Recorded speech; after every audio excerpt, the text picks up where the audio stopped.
শিক্ষা খাতে সবচেয়ে বড় বাজেট বাস্তবায়ন করছে বিএনপি সরকার, যা দেশের ইতিহাসে আগে কখনো হয়নি।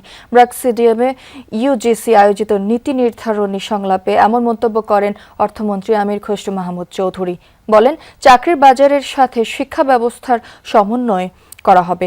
এজন্য সরকার দেশের শিক্ষা ব্যবস্থার আমূল পরিবর্তন করতে চায়। জীবনমুখী শিক্ষা ধারায় ফেরার উদ্যোগ চলছে, কারণ মানসম্মত শিক্ষা ব্যবস্থা দেশের উন্নয়ন ও অগ্রগতিতে ব্যাপক সহায়তা রাখে। অর্থমন্ত্রী জানান, চলতি অর্থ বছরে জিডিপির প্রবৃদ্ধি ৫% অর্জনের চেষ্টা চলছে। অনুষ্ঠানে প্রধানমন্ত্রীর শিক্ষা বিষয়ক উপদেষ্টা ডক্টর মাহাদি আমিন, ইউজিসির চেয়ারম্যান সহ আরও অনেকে উপস্থিত ছিলেন।